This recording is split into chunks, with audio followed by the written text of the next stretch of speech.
मैं शुरू करने जा रहा हूं दोस्तों अगले 10 मिनट में। This chapter is getting over, जिसका नाम है foreign company. Foreign company means any company which is incorporated outside India, having what, come on, place of business in India, having what, पसी प्लेस ऑफ बिजनेस से कुछ नहीं होगा। वो physically भी हो सकता है, इलेक्ट्रॉनिकली भी, वो खुद से कर सकता है या उसके एजेंट द्वारा कर सकता है। बात तो ये भी है, हाँ, उसका एंड लिखा है बिजनेस की एक्टिविटी भी इंडिया में होना चाहिए। अगर मैं उसके इलेक्ट्रॉनिक की बात करता हूं तो टेली कम्युनिकेशन से भी किया तो वो भी आता है, डेटा कम्युनिकेशन की सर्विस किया तो वो भी आता है। ध्यान से देखिए, इधर है सब कुछ लिखा हुआ। और अगर मैं कहता हूं कौन सा, टेलीमेडिसिन की अगर मैं बात करता हूं वो भी है। अगर मैं बात करता हूं वेब बेस्ड मार्केटिंग की तो वो भी होता है। अगर मैं बात करता हूं यहां पे ईबे का B2B या फिर B2C बिजनेस, वो भी आते हैं, एक्सेट्रा एक्सेट्रा सब आता है। इसका अर्थ यही हुआ जो इलेक्ट्रॉनिकली भी इंडिया में कर रहा है वो भी आएगा कि नहीं आएगा? आएगा ना, वो आएगा नहीं आएगा? अगला सवाल, एक बात पूछूंगा मैं आपसे, 379 सेक्शन ऐसा सेक्शन है जिसमें आपको लिखा होगा 50% से अगर उनका इक्विटी शेयर कैपिटल या फिर प्रेफरेंस शेयर कैपिटल अगर आपने लिया हो या दोनों में से मिला के, और साथ साथ में एक ऑफ करना, एक कर दो, ये ले, ठीक है जरूरत भी नहीं है, बंद कर दे। अगर मैं बात करूंगा आपसे 379 में, अभी देखो ना इमेज आपने पढ़ा हुआ है, इनके फॉरेन कंपनी में होल्ड किसने किया? एक तो नंबर 1 इंडिविजुअल या फिर बॉडी कॉर्पोरेट, दोनों ने मिला के भी चलेगा, और बहुत ऐसा लिखा है ना। अगर वो 50% तक रहा पर नॉट लेस देन 50%, उसको ऐसा महसूस करेंगे जैसे चैप्टर नंबर 22, नहीं उसको तो ऐसा समझ कर जैसे वो भारत की कंपनी है, उसको तो चैप्टर नंबर 22 तो लगेगा ही, साथ साथ में वो भी लगेगा, चैप्टर नंबर 22 तो लगने ही वाला है, पर उसको ऐसा महसूस करेंगे, बोलो आगे, कि जैसे वो इंडियन कंपनी है। मतलब इंडियन कंपनी के जो है, जो गवर्नमेंट ने सूचित किए हुए वो जो रिलेवेंट प्रोविजन है उसको वो भी लग जाएंगे। Chapter number 22 talks about foreign company. अगर वो प्योरली फॉरेन कंपनी है, इंडिया का कुछ भी नहीं है, तो उसको सिर्फ चैप्टर नंबर 22 एप्लीकेबल होता है। पर अगर ऐसा होगा तो इसको ऐसा ट्रीट करना जैसे भारतीय है, 22 भी लगता है और बाकी रिलेवेंट जो भी सेंट्रल गवर्नमेंट ने बोले वो भी लगेंगे। अगला सवाल है मेरा आपसे, बताएंगे 380 से, आपने 380 के बारे में सुना होगा, बताओ जल्दी। इधर का ऑफिस, उधर का ऑफिस, इधर का डायरेक्टर, उधर का डायरेक्टर, अभी तक के मेरे कोई भी डायरेक्टर ने गलत काम नहीं किया। आज तक भारत में कितनी बार कंपनी खुली थी, बंद हुई थी, वो भी, और MOA, all the document shall be submitted to FC1, और इसमें कोई भी चेंज हुआ है 30 दिनों के अंदर FC2 में देना। पर कब की बात है ये? भारत में बिजनेस चालू होने के 30 दिनों के बाद की बात है। समझ में आ रहा है? Company let's establish the business in India, उसके बाद में आप FC1 में जाके सबमिट कर सकते हो। ये है फॉरेन का। ये किसकी बात चल रही है? अगर आप विदेश वाली कंपनी हो, आपको लेवाइस का बिजनेस है, मैकडी का बिजनेस है, let your business be started in India. उसके बाद में 30 दिनों, देखो हम चाहते हैं फॉरेन डायरेक्ट इन्वेस्टमेंट बढ़े, फॉरेनर्स को इंडिया में प्राधान्य मिलना चाहिए, तो उनको बोले तुम पहले बिजनेस चालू करो, उसके बाद में देखेंगे ना, 30 दिनों बाद तुम रजिस्टर करो, कोई प्रॉब्लम नहीं। अब उसके बाद में हम पढ़ेंगे 381। आप सभी को मालूम है 300 किसके बारे में? अकाउंट्स के बारे में। अकाउंट्स के बारे में क्या लिखा है? अगर इंग्लिश में भी चाहिए और साथ साथ में वो, अगर आपकी ओरिजिनल लैंग्वेज उसमें भी चाहिए और इंग्लिश में भी चाहिए, क्या चाहिए हमको? साल खत्म होने के 6 महीनों के अंदर और फर्दर एक्सटेंशन 3 महीनों के अंदर आपने सबमिट करना चाहिए। आपने फाइनेंशियल स्टेटमेंट भी सबमिट करना चाहिए, कंसोलिडेटेड फाइनेंशियल स्टेटमेंट भी सबमिट करना चाहिए, और आपने भारत से क्या अपने कंट्री में ट्रांसफर किया, कितना आपने बांटा है, रिपैट्रिएशन किया, और साथ साथ में ये जो काम है वो चार्टर्ड अकाउंटेंट ऑफ इंडिया ने भी चेक करना चाहिए। इतना ही नहीं, भारत में अब तक तुम्हारी कितनी कितनी ब्रांचेस हुई है वो भी आपने FC3 में लिख के देना चाहिए। इसी के साथ में ये खत्म हो रहा है। अब मैं 382 की बात कर लेता हूं। अभी ये बहुत छपरी सेक्शन है, आपकी ऑफिस और आपके रजिस्टर पर लिखा होना चाहिए आपका नाम क्या है। एक नाम क्या, आगे बोलो दूसरा क्या है?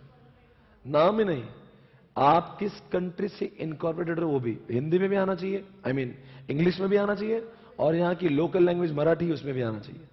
पर अगर मैं लिमिटेड लायबिलिटी की बात करता हूं, आपको लिमिटेड लायबिलिटी का पता होगा, लिमिटेड लायबिलिटी का मतलब समझते हो? लिमिटेड लायबिलिटी का मतलब होता है वहां की कंपनी ही उन सारे पैसों के लिए जिम्मेदार होंगी, वहां की शेयर होल्डर उतने ही पैसों के लिए जिम्मेदार रहेंगे जितने अनपेड है। समझ में आया?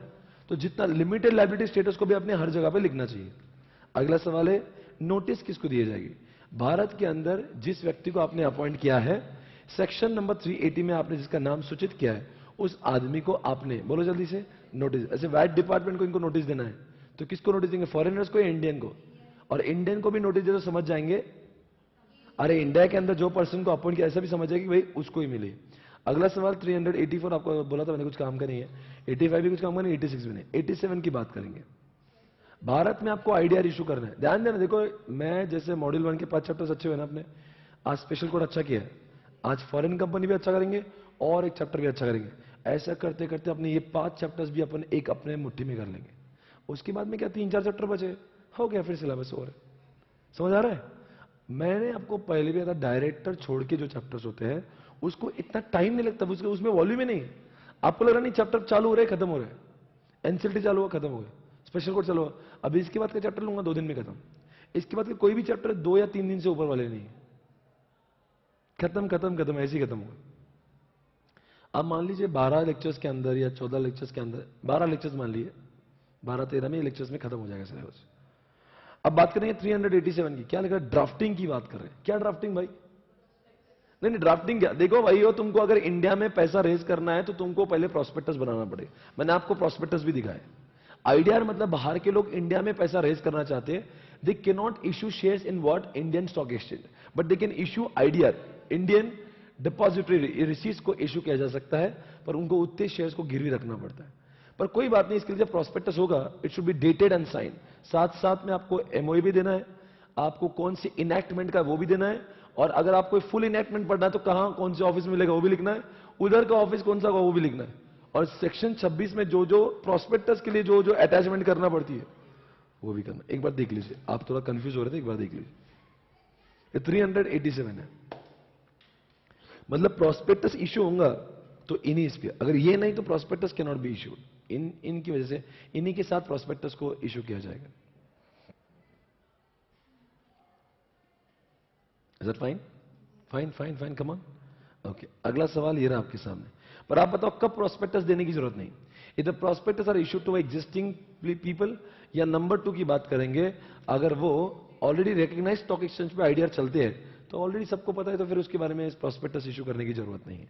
अगला सवाल है 388 से, ये रहा आपके सामने, no prospectus can be issued, circulated और डिस्ट्रीब्यूटेड अनलेस, या फिर बिजनेस वो इंडिया में आया है या नहीं आया है, आने वाला होगा या नहीं होगा, उधर इनकॉर्पोरेटेड हुई भी है या नहीं भी। अगर आप प्रोस्पेक्टस हैं, इसका मतलब एक्सपर्ट की कंसेंट होना जरूरी है। अगर एक्सपर्ट ने आपके इशू के समय उसकी कंसेंट निकाल ली तो फिर उस प्रोस्पेक्टस को इशू आप नहीं कर सकते। पर इसमें एक एक्सेप्शन है, सेक्शन 33 एंड 40। आप लोग भूलते जा रहे हो जिंदगी में, मैंने आपको 33 और 40 पढ़ाया था। उसमें कहा था रिकॉग्नाइज्ड स्टॉक एक्सचेंज में अगर आपको ऑलरेडी हां बोल दिया है, रिकॉग्नाइज्ड स्टॉक एक्सचेंज में जितने भी स्टॉक एक्सचेंज में आपको लिस्ट हो रहा है उन्होंने हां बोल दिया होगा तो फिर कोई बात ही नहीं है। और साथ साथ में मैंने एवरेज प्रोस्पेक्टस की बात की थी। कोई बात नहीं, मुझे एग्जामिनेशन में ये नहीं लिखना, जितना बोल देना 33 और 40 की कंडीशन फुलफिल हुई होगी तो फिर एक्सपर्ट की कंसेंट नहीं भी लिया तो बंद करना, एक्सपर्ट की कंसेंट अगर नहीं भी ली होंगी तभी भी चलेगा। अगला सवाल है 389 से, अब बात कर रहा हूं मैं आपकी बार registration of prospectus. What is the meaning of registration of prospectus? See, whenever you issue a prospectus, it has to be registered with what? ROC. जब तक वो ROC से रजिस्टर नहीं होगा तब तक नहीं चलेगा। पर साथ साथ में आपको बहुत कुछ डेटा भी देना पड़ेगा।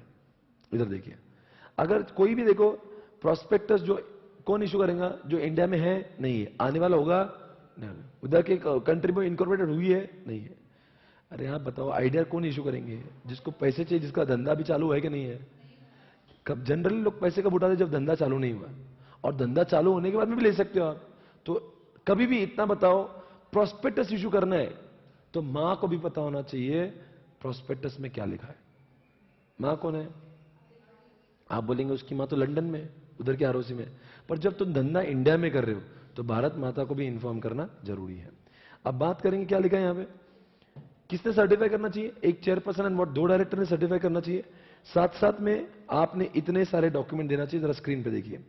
एक एक्सपर्ट का कंसेंट होना चाहिए। नंबर 2, जितने भी आपके प्रपोज मैनेजिंग डायरेक्टर मैनेजर, उनका भी नाम होना चाहिए। पिछले 2 साल में जो जो भी आपने मटेरियल कॉन्ट्रैक्ट किया तो वो भी होना चाहिए।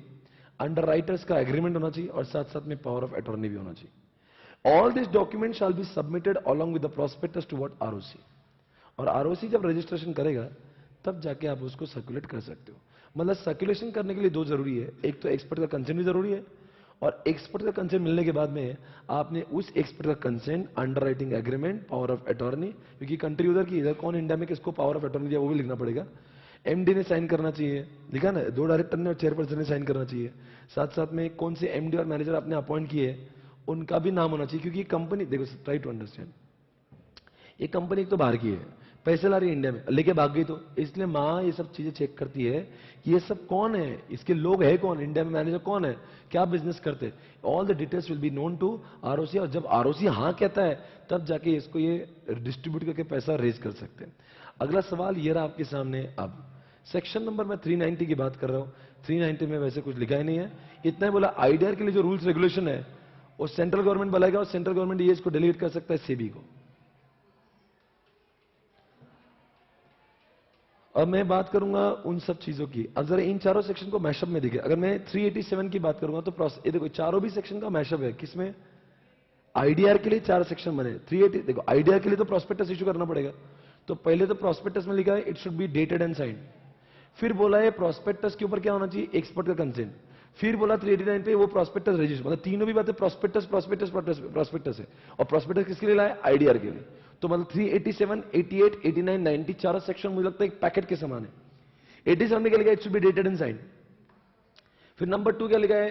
एक्सपर्ट का कंसेंट 388 में लिखा है। 389 में क्या लिखा है?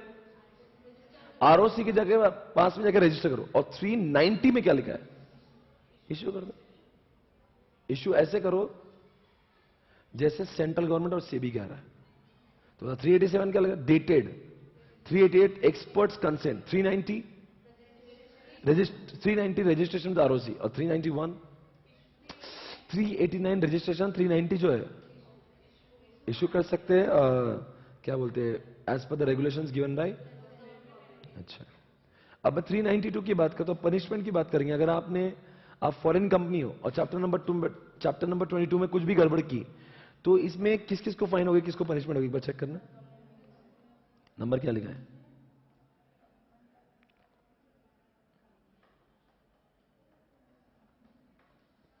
फॉरेन कंपनी को कितनी पनिशमेंट होगी? 1 लाख। मान लो उन्होंने 30 दिन में इन्फॉर्म ही नहीं किया तो इनको कितनी फाइन लगेगी? मिनिमम 1 लाख। और कंटिन्यूस कितनी लगेगी? 50,000।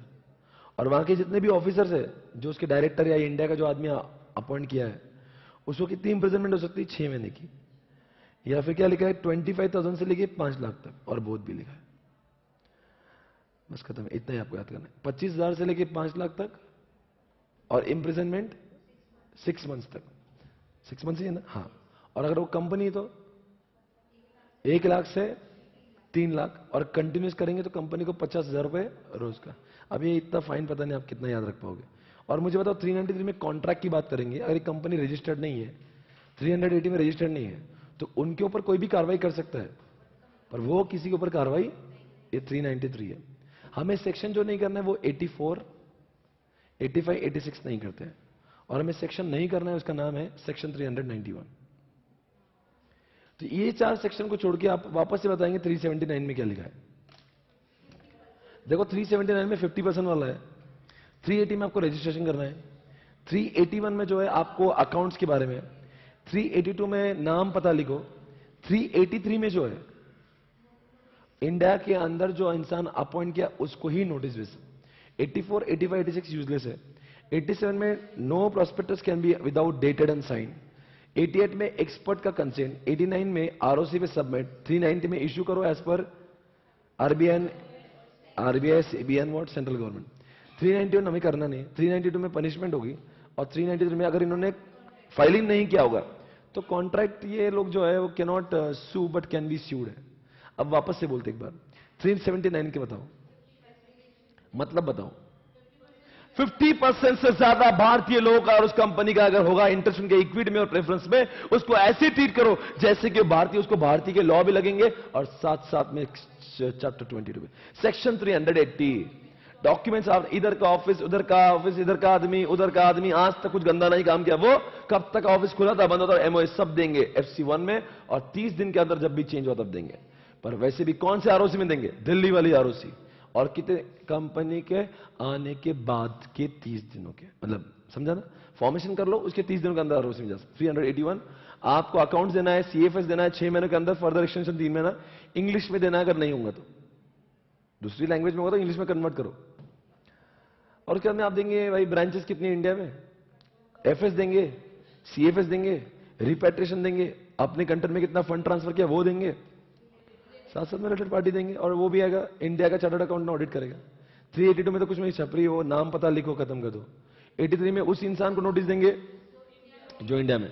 84, 85, 86 हम लोग करते नहीं। 87 है no prospectus can be issued अगर वो डेटेड साइन नहीं होगा।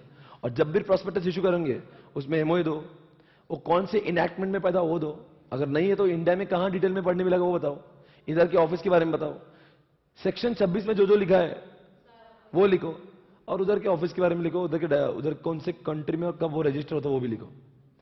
साथ साथ में आपको 387 लिखा है, कब देने की जरूरत नहीं पड़ेगी प्रोस्पेक्टस, अगर वो एग्जिस्टिंग लोगों को दे रहे होंगे या फिर रिकॉग्नाइज्ड स्टॉक एक्सचेंज जो रजिस्टर है। 388 की मैं बात कर लेता हूं, क्या एक्सपर्ट का कंसेंट होना चाहिए, उसके बाद आप सर्कुलेट नहीं कर सकते हो।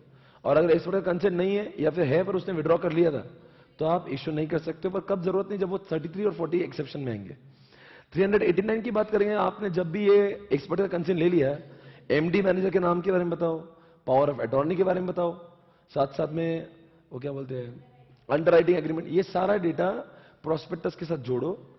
चेयरपर्सन साइन करेगा, 2 डायरेक्टर साइन करेंगे, आरओसी के बाद जाकर रजिस्टर कर लो। अब 390 में it can not be issued unless you follow the regulations given by. 392 के बारे में पनिशमेंट बताओ, कंपनी को 1 लाख से 3 लाख और 50,000 रुपए रोज, और आदमी को 25,000 से लेकर 5 लाख और 6 महीने की सजा भी हो सकती है। और 393 में अगर उन्होंने गलत काम किया होगा तो वो सू नहीं कर सकते, पर इट कैन बी सूड। ये है आपका कौन सा चैप्टर? Foreign company. समझ आ रहा है? तो अगर मैं इसको देखूंगा ना तो ये चैप्टर मुझे ऐसा समरी जैसा लगता है। देखो, अगर आप बोलेंगे समरी बनाओ sir chapter number foreign company की, उसका देखना समरी कैसे बनता है उसका।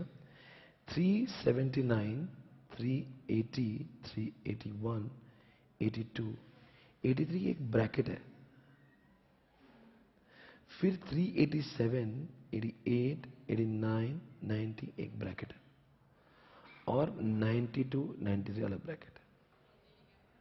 आप देखोगे तो चैप्टर नंबर ऐसे ही बता हुआ है। अब ये किसका सेक्शन है? ये आईडीआर के बारे में बात कर रहे हैं। ये बात कर रहे हैं कि पनिशमेंट करेंगे और आपका कॉन्ट्रैक्ट भी वाइड हो सकता है। और आप बात करेंगे, ये वो है, ये आपका 50% वाला है, ये आपके रजिस्ट्रेशन के लिए है, ये आपके अकाउंट्स के लिए है, नाम के लिए नाम, और ये पर्सन है सर्विस देने के लिए। और अगर मैं 387 की बात करूंगा तो ये डेटेड होना चाहिए, साइन होना चाहिए, ये एक्सपर्ट का कंसेंट होना चाहिए, ये इसका रजिस्ट्रेशन आरओसी में होना चाहिए, और इश्यू करना चाहिए एज पर सेंट्रल गवर्नमेंट। इस तरह से इतना ही चैप्टर है फॉरेन कंपनी, और इसके सबसे बड़ी इंपॉर्टेंट चीज उसका definition. This is all about this chapter. इस चैप्टर का लिख लो आप, ये समरी इस चैप्टर का, इतना ही मास्टर समरी है, इतना पढ़ेंगे तो खत्म हो जाता है। ऐसे ऐसे करने के, ऐसे ऐसे खत्म।